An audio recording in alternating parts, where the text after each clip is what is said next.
Snowflakes drifted lazily through the glow of Manhattan's streetlights, turning Madison Avenue into a river of gold and white.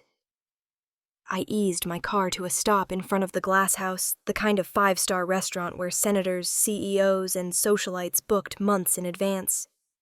Through the windshield, the building gleamed like a crystal box, warm light spilling onto the snow music, pulsing softly beneath the chatter of wealth.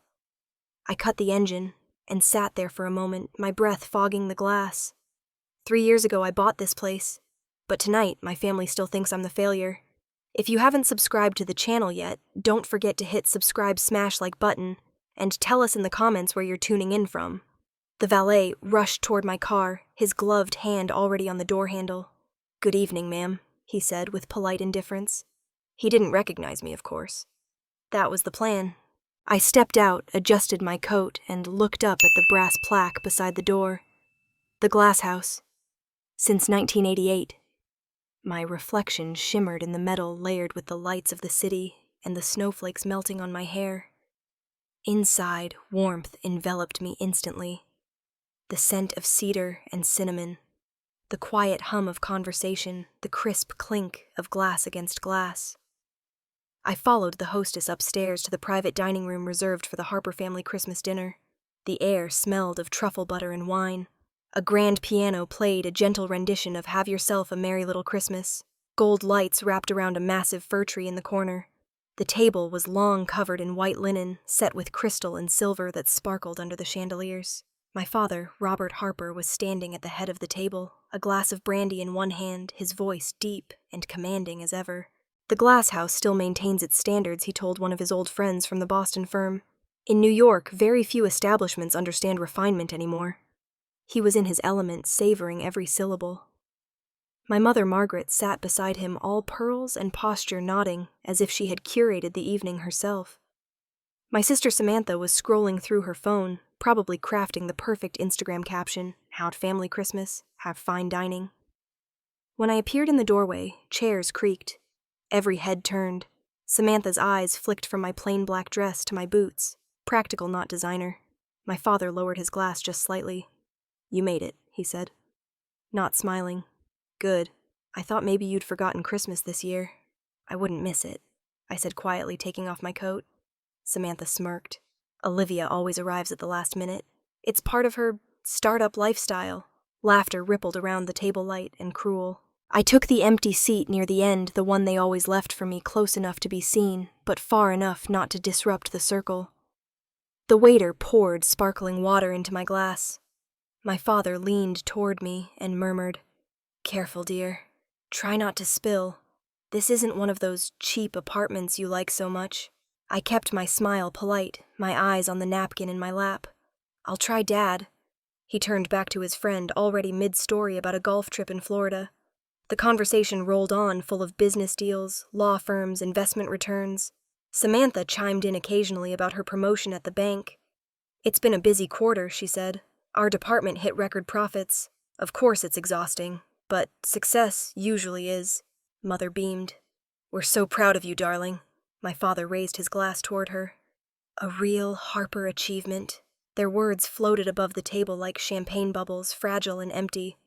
I sipped my water and let my gaze wander.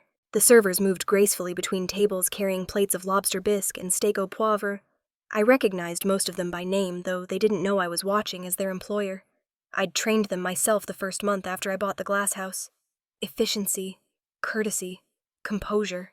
All the things my family prized, and all the things they never saw in me. In my mind, my voice softened. They haven't changed. Not the tone, not the judgment in their eyes. To them, I'm still the one who never measured up. The waiter returned with a new bottle of wine. My father gestured toward him. "Pour for everyone except Olivia. She doesn't appreciate a good Bordeaux." His friend chuckled. "Some people just don't have the palate." I smiled faintly. "You're right," I said. "I prefer simple things." He didn't notice the irony. He never did. Margaret tried to smooth the edges. "It's wonderful that you could join us this year, sweetheart. After all, family should stay connected." "Yes," Samantha added, her tone sugary. "Even if some of us are on different paths." Different paths. That was her way of saying beneath us.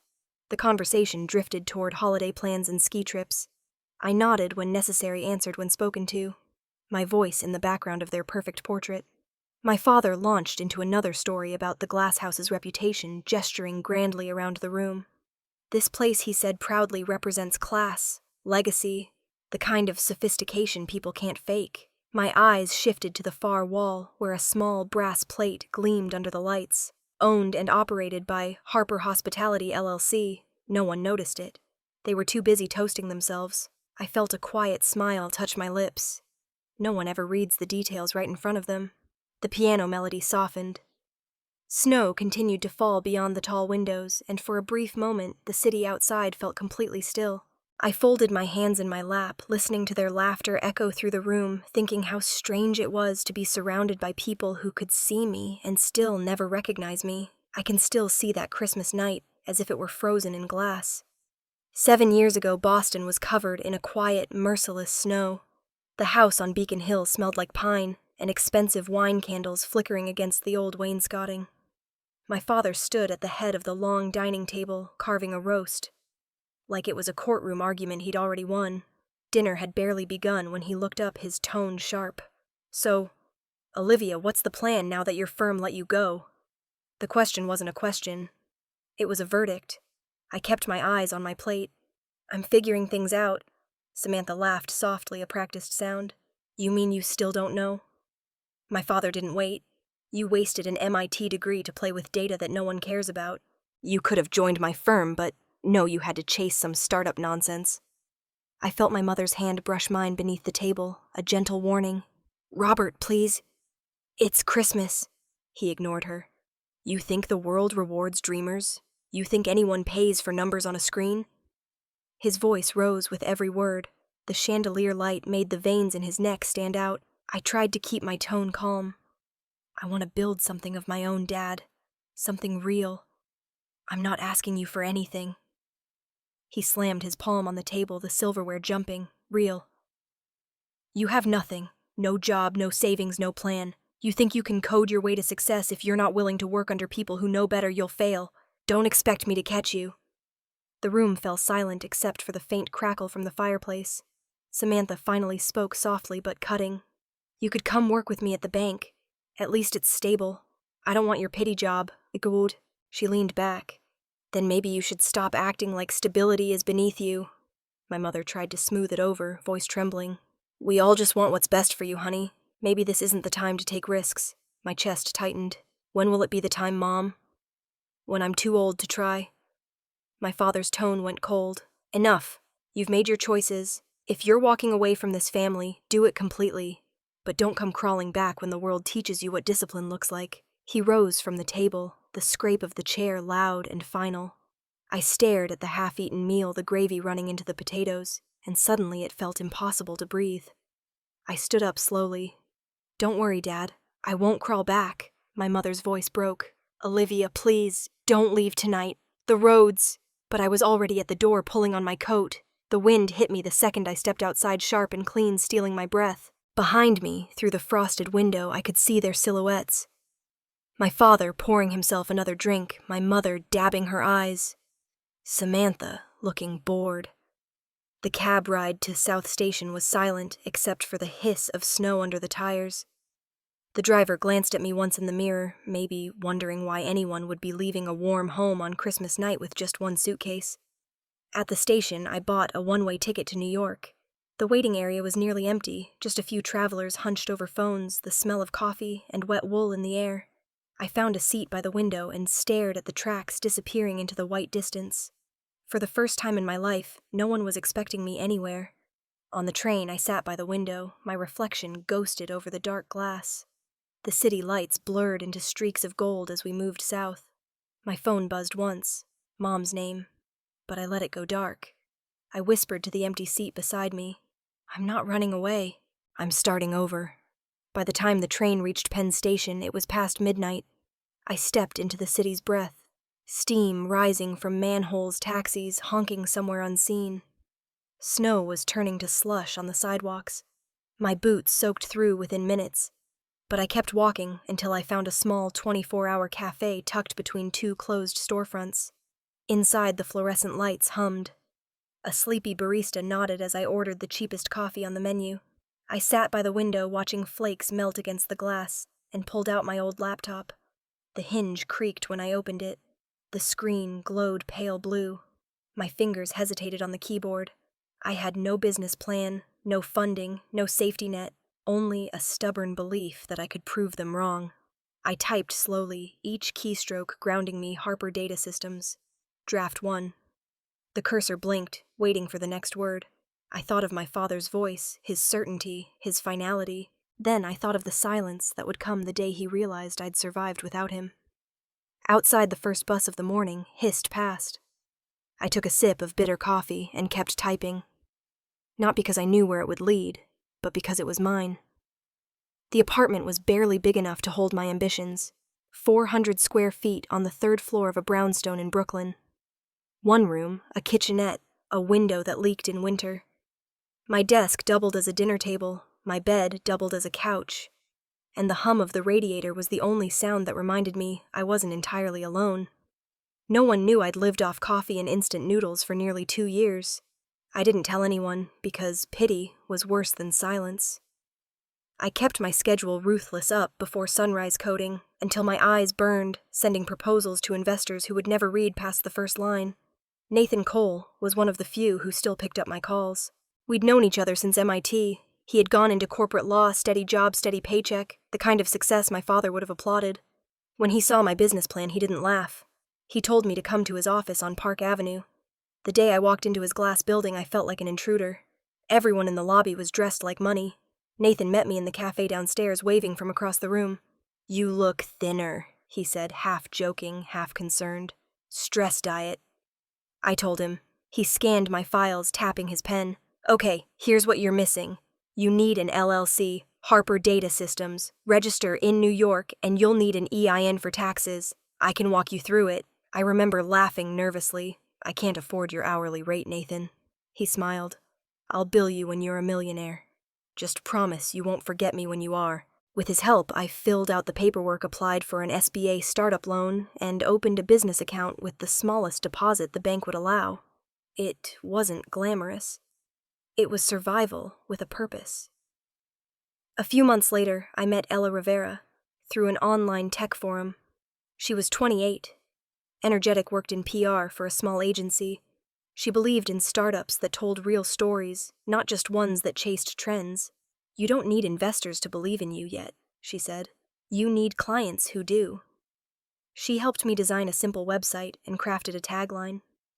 Turning data into decisions. It sounded bigger than what I actually did, but it gave me something to live up to. Days blurred into nights. I worked 16 hours a day, balancing on the edge of burnout. My fingers, cramped from typing my inbox, was full of rejections, and my rent was always a week late. One night, when another investor emailed a polite, "Not at this time," I closed my laptop and sat in the dark, the city lights flickering through the blinds. My father's voice echoed in my head. "If you want independence, handle it yourself." Fine, I thought. I am. The next morning, I found a message from a small hedge fund downtown. They wanted predictive analytics for their portfolio. It wasn't big money, but it was money. I pitched, they agreed, and for the first time, my company made a profit that could actually cover my rent. When the payment hit my account, I bought a $10 bottle of wine from the corner store. It wasn't celebration wine, it was validation wine. I poured it into a chipped mug and sat by the window, watching the trains roll past in the distance. I didn't need applause. I didn't need them to see me. I just needed to know I was moving forward. As the months went by, clients started coming through referrals. Small projects, then bigger ones.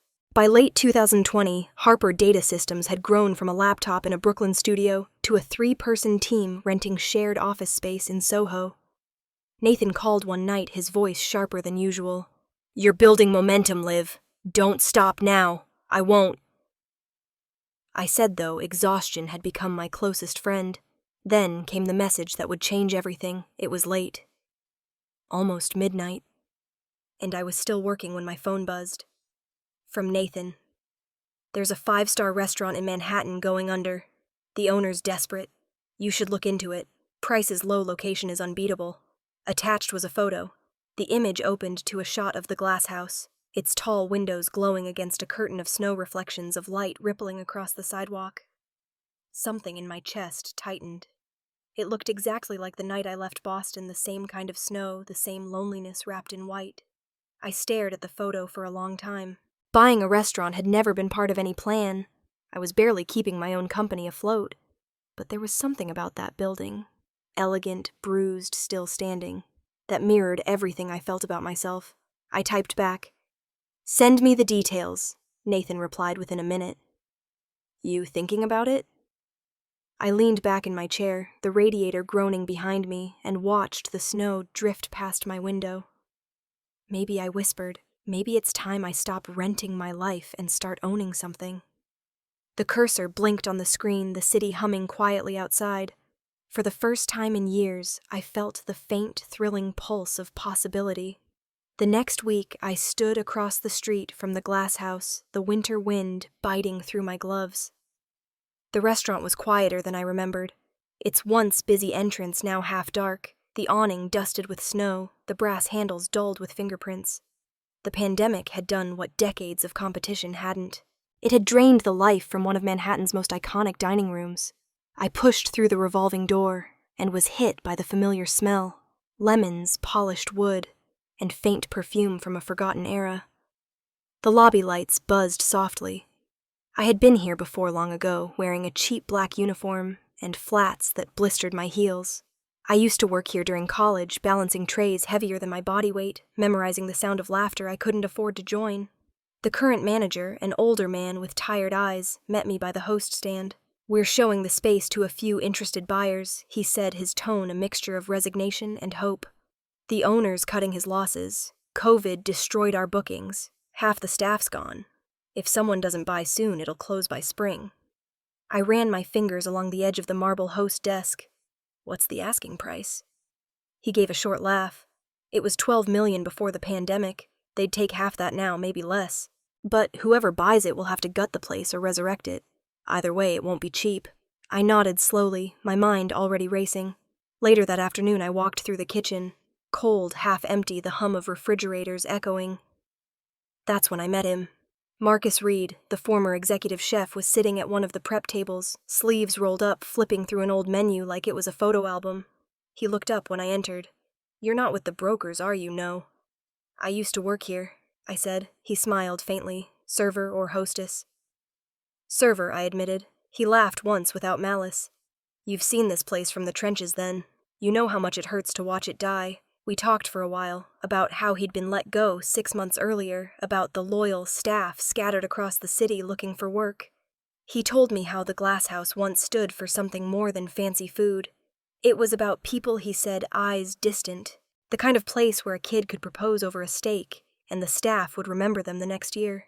But then it became about profit margins. The soul got priced out. His words stuck with me. If someone were to buy it, I asked, could it be saved? He studied me for a long moment, then nodded.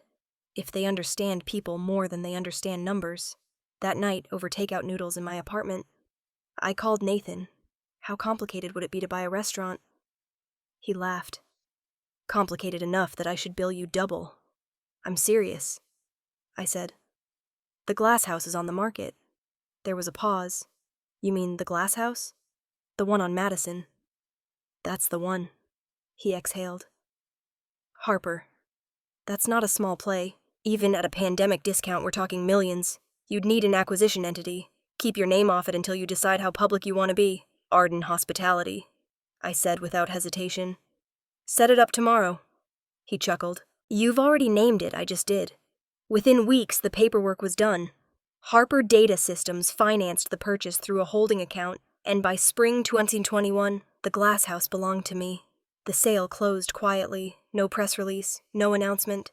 The building's deed bore the signature of Arden Hospitality LLC, a name no one would connect to me. The first time I walked in as the owner, the silence felt heavier. The chandeliers were draped in plastic, the chairs stacked like tombstones of old dinners. I stood at the center of the dining room and let the stillness wash over me. My footsteps echoed against the marble floors. I called Marcus that same afternoon. "If I bring this place back, will you come with me?" He hesitated only a second. "If you promise not to change its soul." "I promise," I said. For months, I lived between the restaurant and my office downtown. Days blurred into nights as contractors tore out carpeting. Electricians rewired chandeliers and Marcus rebuilt the menu from memory. We didn't aim for trendy, we aimed for timeless. The glass house was reborn piece by piece, new staff trained to perfection, old regulars invited back quietly. By the end of 2022, the waiting list stretched 3 months out. On opening night, I stood in the same lobby where I used to greet guests for minimum wage. The brass plaque beside the door gleamed again, newly polished. Richard Gomez. My new general manager adjusted his tie. "We're full tonight," he said with a proud smile. "Good," I replied. "Let's make it worth their time." The night passed like a dream. Every table was filled, laughter echoing where silence had lived. Marcus peeked out from the kitchen, a grin on his face. "You did it," he mouthed. Close to midnight, Richard approached me with a clipboard. "We've had a last-minute reservation," he said. "Party of 4, under the name Harper. From Boston." My chest went still. "Harper." "Yes, ma'am," he said. "Would you like me to decline it?" I looked at the snow, swirling outside the streetlights, glinting like they had that night years ago. "No," I said. "Give them our best table." Later, in the quiet of my office, I opened the security feed on my laptop. There they were, my father, my mother, my sister, seated beneath the golden light, laughing, raising glasses of champagne. My father gestured around, clearly impressed. "Now this," he said, "is what class looks like." I leaned back in my chair, the corners of my mouth lifting. They were enjoying their first dinner on the house. The first one I ever gave them, and they would never know it. The email came early one morning in mid-December, buried between invoices and meeting reminders. The subject line read, "Christmas Dinner, the Glass House." My mother's name sat neatly beneath it as if nothing about the past 7 years had been broken or unfinished. I opened it, expecting the usual polite distance, but instead there were just a few lines. "We've made a reservation for Christmas Eve at the Glass House. It would mean a lot if you came. The whole family will be there." For a moment, I just stared at the screen. The irony was almost poetic. After years of pretending I didn't exist, after ignoring every holiday I spent alone, they had chosen my restaurant for their grand reunion. I could almost hear my father's voice behind the words, calm, confident, certain that he was still in control. I laughed quietly. Finally, I whispered, "They're coming back." That afternoon, I called Richard. "I need a favor," I said. "Anything, Ms. Harper. My family just booked a Christmas dinner under the name Harper. Set them in the private dining room on the 2nd floor. He hesitated. "You want to host them there?" "Personally, no," I said, smiling faintly. "I'll attend as their guest. I want to see how they behave when they think I'm just another person at the table." A long pause.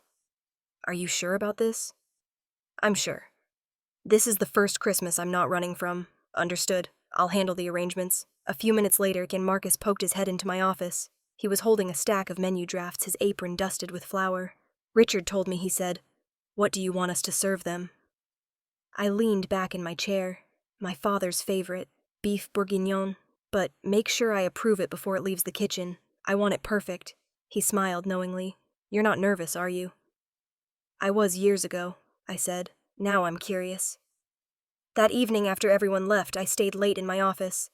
I opened the folder labeled Arden Hospitality, Harper Hospitality LLC, flipping through the contract's property deeds and quarterly reports. Every signature was mine. Every asset, mine. Nathan had once told me, "Own your success quietly until you're ready to make noise." For 3 years I'd done just that, and now maybe I was ready for the echo. 2 nights later, snow began to fall thick over Manhattan, swallowing the city in slow, silent flakes. The streets gleamed under street lamps, and taxis crawled cautiously past piles of snow along the curbs. I parked a block away, stepped into the cold, and pulled my beret low over my ears. When I reached the entrance of the glass house, the doorman opened the door immediately. "Good evening, Ms. Harper," he said, his tone respectful but discreet. "Merry Christmas," I smiled. "Thank you, James." Inside the restaurant was alive with soft jazz and candlelight. The lobby smelled of pine and cinnamon, just as I'd planned. Couples clinked glasses, families laughed quietly over dessert. As I walked toward the staircase, a few staff members nodded subtly in acknowledgement. "Welcome back, Ms." Harper one whispered as I passed. I paused at the foot of the stairs, glancing up at the 2nd floor balcony. The private dining room doors were closed, but through the frosted glass I could hear laughter. His laughter. My father's voice hadn't changed. Even after years of distance, it still carried the same tone of superiority, the same rhythm of control. I took a deep breath. 3 years. I whispered to myself, "It's time." Richard appeared beside me. "They arrived half an hour ago," he said quietly. "Would you like me to announce you?" "No," I said. "I'll walk in on my own." He nodded once, then stepped aside. As I climbed the stairs, memories pressed against me. The sound of my father slamming his hand on the dinner table, my mother's tearful silence, Samantha's polished cruelty disguised as advice. I had replayed those moments so many times they'd turned dull. But tonight, I felt nothing. Just a calm, deliberate focus. At the top of the stairs, the waiter opened the door. The light from inside spilled out across the hallway. Warm, golden, loud with conversation. My father's laughter filled the room, first followed by the clinking of cutlery. He was in the middle of a story, gesturing widely with his glass. When he turned and saw me in the doorway, his smile froze. It lasted only a second before he recovered, slipping the mask back on. "Well," he said, voice booming, "you actually came." I stepped inside. "I said I would." He chuckled, lifting his glass toward me. "You surprised me, that's all.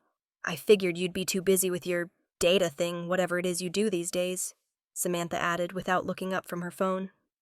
"Startups don't exactly stop for Christmas, right, Liv?" I took the empty seat at the end of the table. "They do when they can afford to," I said softly. My mother's smile was thin, but practiced. "It's lovely to have the whole family together again. It's been too long." My father nodded as the waiter refilled his wine. "Yes, well, maybe this year will mark a fresh start." The others raised their glasses. I didn't. I let the warmth of the room surround me, the scent of the meal drifting from the kitchen. Rich red wine and rosemary. The dish my father had loved since I was a child. He didn't notice the irony. Not yet. I caught my reflection in the tall mirror across the room. Steady, unbothered, older than the girl who once walked out into the snow. My voice in my head was quiet, certain. "You walked out 7 years ago. You came back on your own terms." As laughter swelled again around the table, I folded my hands in my lap and waited. The night had only just begun. Red wine glowed like rubies beneath the chandelier, the air thick with the smell of seared meat and overused perfume. My father's voice carried over the clatter of plates, loud and confident, the way it always had when he held an audience. "My oldest Samantha was just promoted to vice president at the bank," he announced proudly. "She's leading an entire division now. And my youngest," he glanced at me, a pause stretched into performance, "well, she's still playing with computers or something." Laughter rippled down the table. His friends, men in tailored suits and heavy watches, nodded politely, the kind of nods people give when cruelty passes for charm. Samantha tilted her head, smiling sweetly. "Oh, Dad, don't tease her. She does data something right. She turned to me. Data analysis, or whatever it's called." I set down my fork, keeping my tone even. "Data systems. We work with investment firms. It's a little more than whatever." "Of course," she said, the corners of her mouth tight with condescension. "That sounds cute." My father grinned, pleased by the exchange. She always was the dreamer. Meanwhile, Sam knows how to make things happen. You should have seen her presentation last month. Flawless. I looked at my plate. The roast was perfect Marcus's cooking, as balanced and rich as ever. I wanted to enjoy it, but every bite tasted like restraint. They moved on to another topic, cars, vacations, the stock market, but I could still feel the occasional glance in my direction like I was the table's unspoken joke. No one asked about my work. Not really. They asked out of obligation a setup for the punchline they'd already written. I leaned back slightly, the stem of my glass cool between my fingers.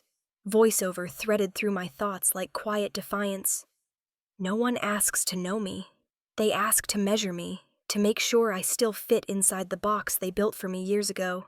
So my father said suddenly, his tone sharp with curiosity he didn't actually feel, "How big is this company of yours, Olivia?" "What's it called again? Harper Data Systems," I said. He raised an eyebrow, amused. "Harper.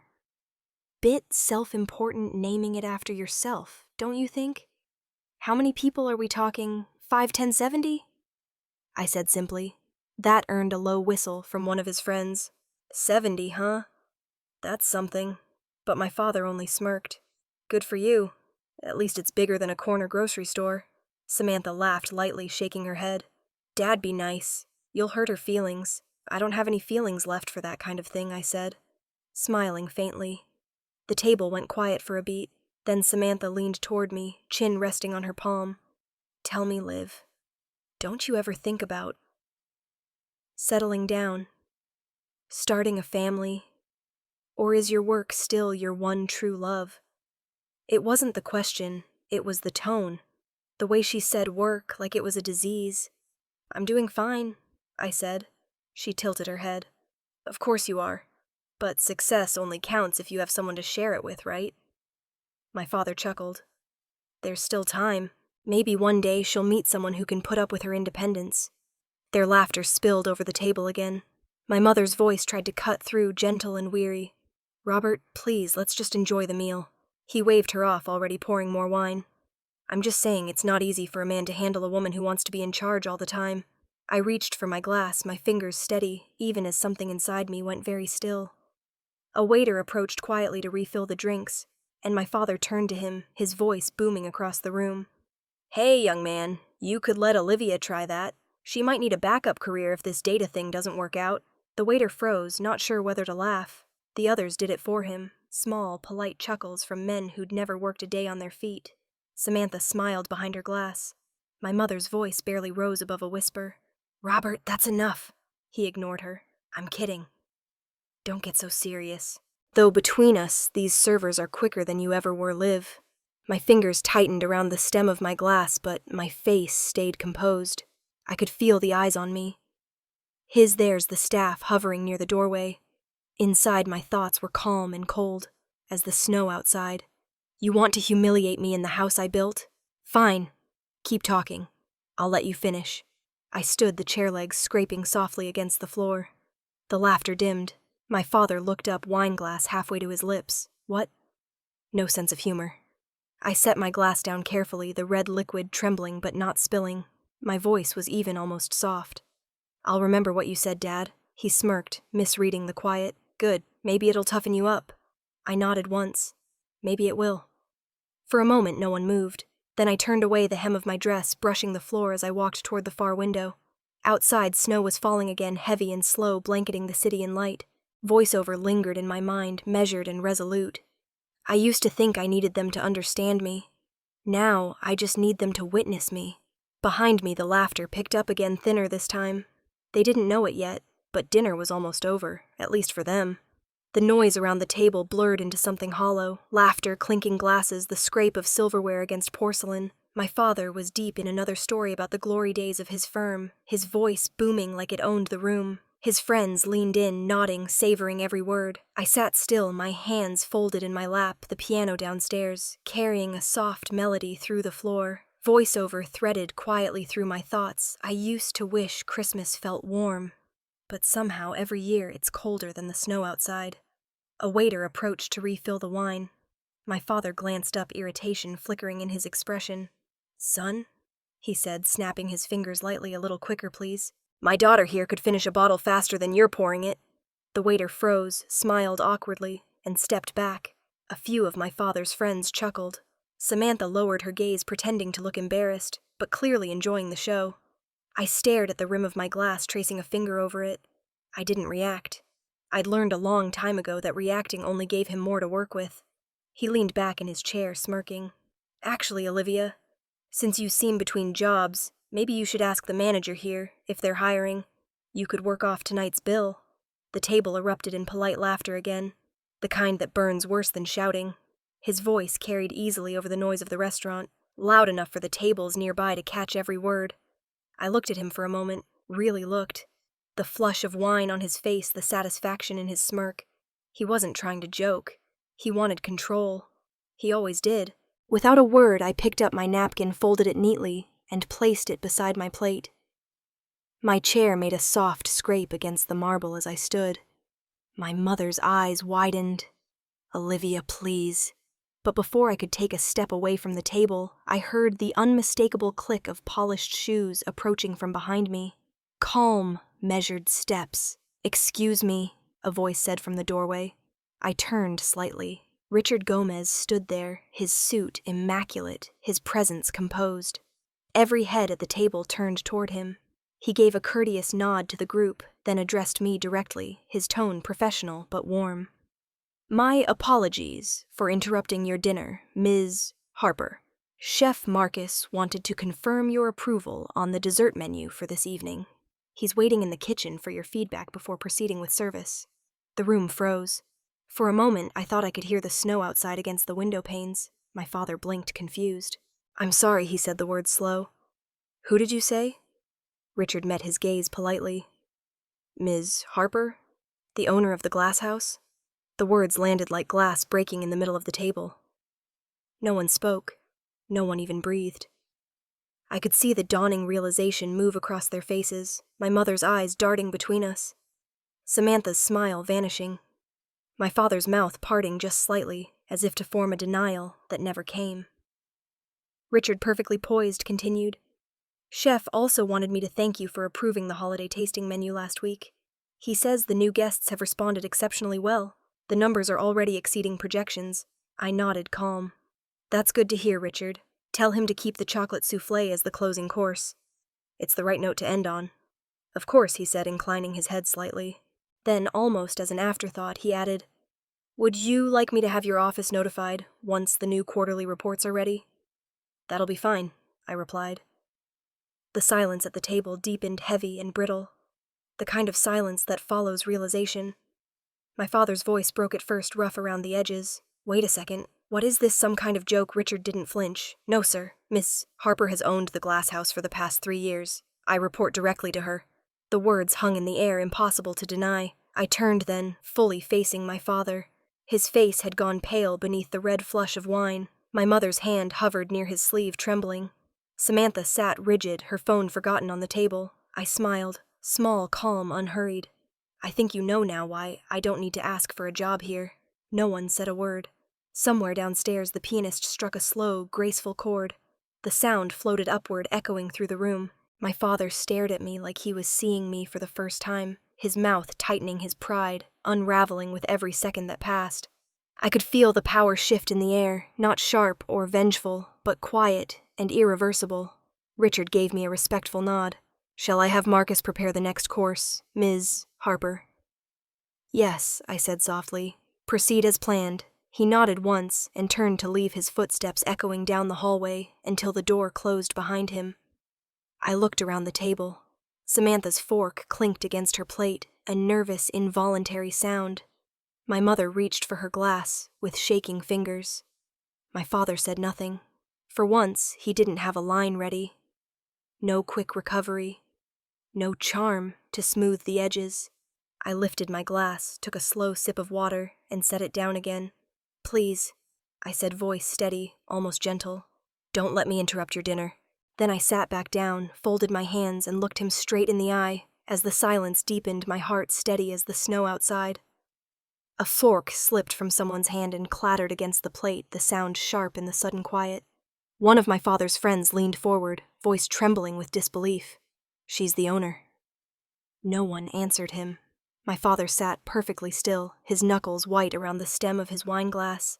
My mother's hand flew to her mouth, her eyes wide and glassy. Samantha looked down, tapping her phone screen, even though it wasn't lit, her fingers shaking. I could hear my own heartbeat louder than the piano downstairs. Voiceover drifted through the silence. I always thought this moment would make me happy, but standing there watching them realize who I am, all I felt was empty. Richard remained composed, his tone smooth as ever. "Also, Ms. Harper," he said, placing a slim folder on the table. "I wanted to congratulate you. This quarter's revenue is up 30%, a strong close to the year. Merry Christmas." He inclined his head to me, then to the others. "Enjoy your meal." He turned and left his polished shoes, making soft, deliberate sounds on the marble. The door closed behind him, and for several long seconds there was nothing. No voices, no movement. Just the low hum of the music and the faint whisper of snow outside. Then came the sound of a chair leg scraping across the floor. My father cleared his throat, voice unsteady for once. You're the owner. You're telling me you own this place." I met his gaze, calm. "I'm not telling you anything new, Dad. You just never asked." My mother blinked rapidly, still trying to process. "But why didn't you say something? Why didn't you tell us?" I took a slow breath, my voice even, because every time I did, you told me I was dreaming, that I didn't know what success looked like. Her lips parted, but no words came. My father leaned forward, face flushed with disbelief. "You expect me to believe that you built all this?" He gestured around, his hand trembling slightly. I smiled faintly.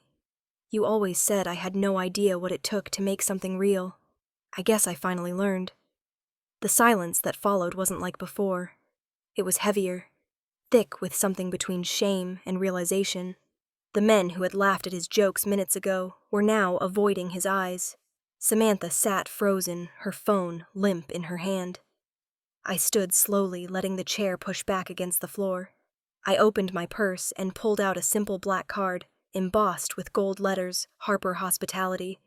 "If you'd like to stay and finish dinner," I said, laying it gently in the center of the table. "Please be my guests.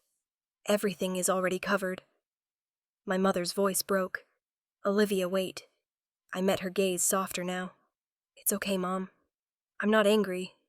My father said nothing. He couldn't. The power he'd always carried in his voice had vanished, leaving only silence. I looked around the room one last time. The chandelier light shimmered over their faces, faces I'd once tried so hard to please, now etched with disbelief. My sister's lips parted as if to speak, but she didn't. The voice inside me was steady, clear. "You wanted to measure my worth. Here it is." I turned toward the door. The golden glow from the hallway spilled across the floor, blending with the reflection of the Christmas lights. My heels clicked softly as I walked toward it, the only sound cutting through the still air. Behind me, I heard a soft sob from my mother, the rustle of napkins. Someone murmuring my name. I didn't stop. At the doorway, I paused, resting one hand on the frame. The piano melody drifted up from the lobby. Slow, tender, familiar. I glanced back once, not out of regret, but acknowledgement. The people at that table had built their identity on hierarchy, and tonight they'd watched it collapse. Then I stepped through the door. The soft thud of it closing behind me sounded final, almost gentle. Downstairs the music swelled, piano notes rising like snowfall, graceful and endless, carrying the weight of everything that had just broken. The hallway outside the private dining room was almost silent. The sound of muffled conversation faded as the door closed behind me, replaced by the soft hum of the building. The faint music from downstairs, the whisper of the heating vents, the rhythmic click of my heels against the marble. A few of my employees stood discreetly by the wall, waiting to see if I needed anything. They didn't ask questions. They never did. Each of them gave a small nod as I passed. I nodded back, a silent exchange of understanding. Voiceover lingered in my mind. I wasn't angry. I wasn't even sad. I just felt light, like I had finally paid off a debt that wasn't mine to begin with. I stopped at the top of the staircase overlooking the lobby. From up here, I could see the Christmas tree near the entrance, gold lights flickering against the polished floor. Guests were laughing softly at the bar, clinking glasses of champagne. It all looked so ordinary, like nothing extraordinary had happened tonight. And maybe that was the point. Marcus was behind the bar polishing a glass with the steady rhythm of someone who'd done this his whole life. When he saw me, he set it down and reached for a bottle of red. He poured 2 glasses, then held one out. "Merry Christmas, boss." He said, a quiet smile under his trimmed beard. I took the glass from him. The wine glowed deep crimson under the light. "Thank you, Marcus." I sipped slowly, the taste smooth and familiar. "They'll be wanting dessert soon. Give them the best we've got. It's Christmas Eve, after all." He nodded, his eyes kind.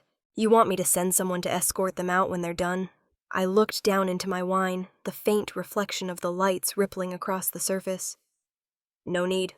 They'll find the door on their own. Pride usually knows the way out." He chuckled softly. "You sure you're okay?"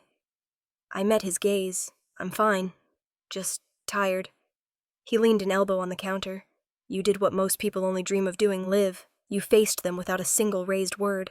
"That's because words don't change people," I said. "Reality does." We shared a small silence, the kind that didn't feel heavy, just necessary. Then he lifted his glass slightly toward me. To new traditions. I touched mine to his. To peace and quiet. After a moment, I left the bar and made my way toward the balcony overlooking Madison Avenue.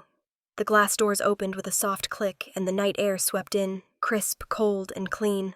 I stepped outside, wrapping my arms around myself. The city below shimmered beneath the falling snow. Cars crawled through slush, people hurried past with scarves pulled tight, and the glow of streetlights turned everything to gold. I leaned against the railing, the wind brushing my hair into my face. My breath rose in little clouds that disappeared into the dark. Somewhere far below, a street saxophonist was playing Silent Night. The notes carried upward, thin, but beautiful. It hit me then. How full circle it all was. 7 years ago, on another snowy Christmas night, I had left Boston on a train with nothing but a suitcase and a stubborn idea.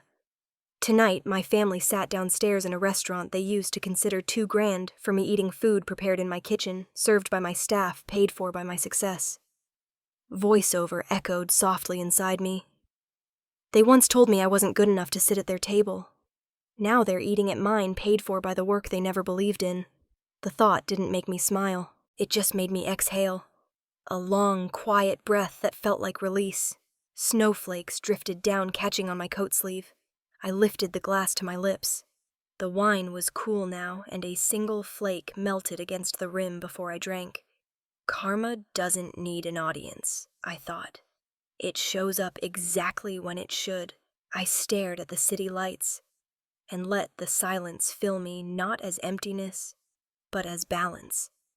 The past and the present finally evened out, like two scales that had been waiting years to steady. Behind me, I could hear faint movement in the dining room upstairs. The scrape of chairs, my father's low voice, the muffled clink of silverware. I didn't need to know what they were saying. The truth had already been said. I stayed there until the cold began to bite through my gloves, then drained the last sip of wine. The snow had started to fall harder, thicker. It gathered in my hair on the railing, tiny white reminders that winter never cared for who deserved warmth. I smiled to myself, small but real. Funny, I murmured. Justice isn't loud. It's quiet. It's calm. Like snow. And I stood there, letting it fall until the sound of the piano reached me again from below. Soft, deliberate, like the heartbeat of a place that finally belonged to me. The road back to Boston was buried under a soft blanket of snow, the kind that muffled every sound and made the world look cleaner than it really was. The wipers moved back and forth in a steady rhythm, pushing the flakes aside. For miles, the only sound in the car was the hum of the heater and the quiet, slow breathing I didn't realize was mine. Voiceover drifted softly in my head. I didn't know why I was coming back, maybe to close a door that's been half open too long. The streets of my old neighborhood looked smaller than I remembered, narrow, neat, familiar. The brick houses wore thin crowns of snow, the lampposts still decorated with garlands from Christmas. I pulled into a driveway lined with small ceramic planters and a wooden sign that read, "Carol's Blooms." The bell above the door chimed as I stepped inside. Warm air and the scent of lilies and soil greeted me. My aunt turned from behind the counter, her face lighting up. "Olivia," she exclaimed, rushing forward to hug me. "You're actually here. I didn't think you'd come back this soon." Her embrace was warm, the kind that didn't need words. I held on a second longer than I meant to. I read about everything she said, pulling back to look at me. That dinner, the article. Everyone in town has, but I just want to say, I'm proud of you. I smiled faintly. Thank you, Aunt Carol. I'm just relieved, I think. Lighter, somehow. She brushed a bit of snow from my sleeve. Relieved suits you. You look different. Peaceful. Maybe I finally am. She gestured toward the back room. Come in. I made tea. The kitchen behind the shop was small but cozy, the walls lined with photos of her old customers holding wedding bouquets. We sat near the fireplace, its flames crackling softly. A kettle hissed on the stove. "I've been meaning to ask," Carol said as she poured the tea. "Would you take a look at my website? It's ancient. Customers keep calling instead of ordering online, and my nephew tried to fix it, but now half the buttons don't work." I laughed. "Send me the link. Or better yet, hand me your laptop." She brought it over, an old silver MacBook plastered with fading stickers. I opened it on the kitchen table. All right, I said, typing quickly. Let's see what we can do. She watched me work her chin, resting on her hand. You know your mom used to bring you here every spring. You'd pick the pink tulips and try to sell them to my customers for $0.25. I smiled without looking up. I remember. You let me think I was running the place. You kind of were, she said softly. The screen refreshed and a new page appeared, simple, clean, and functional. There, I said. Try it now. Carol clicked a few links, eyes widening. Oh, Olivia, that's perfect. How did you do that so fast? I shrugged. It's what I do. Fix broken systems. She smiled, then went quiet. The only sound was the ticking of the clock and the gentle pop of the firewood. After a moment, she asked carefully, Are you going to talk to them again? Your parents. I froze for a second. My hands still on the keyboard. Not yet. I said finally. Maybe when they're ready to listen instead of talk. Carol nodded slowly. That's fair. We sat in silence for a moment longer, sipping tea. Then she said quietly, You know family isn't about who raised you. It's about who respects you. The words landed with the weight of truth. I looked at her. Her face soft in the firelight, her eyes full of the kind of kindness that never needed proof. Thank you, I said, meaning it more than I expected to. She reached over and squeezed my hand. You've always been stronger than they gave you credit for. You just needed a place to stand. When it was time to leave, she walked me to the front door. Snow had started falling again, heavier now, coating the street in white. She handed me a small envelope before I stepped outside. A little late Christmas gift, she said. Open it when you get home. I smiled and tucked it into my coat pocket. You're the only one who still believes in giving cards. Some things shouldn't change, she said. The drive back was quiet, the city lights glowing faintly in the distance. By the time I reached my apartment in New York, it was past midnight. I took off my coat, sat by the window, and opened the envelope. Inside was a simple Christmas card, cream-colored with gold lettering. In her neat, looping handwriting, Carol had written, Family isn't who raised you, Olivia. It's who respects you. I read the line twice, then set the card on my desk beside the Harper Hospitality logo, embossed on my laptop. Outside, snow was still falling, covering the city in silence. I leaned back in my chair, closed my eyes, and smiled, a small, steady smile that felt like closure.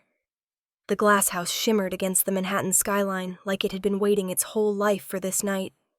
Through the office window, I watched the staff below, string lights across the lobby, laughter echoing as they hung ornaments on the last Christmas tree of the season. It was December 31st, the final night of the year, and the restaurant pulsed with a warmth that had nothing to do with the heaters.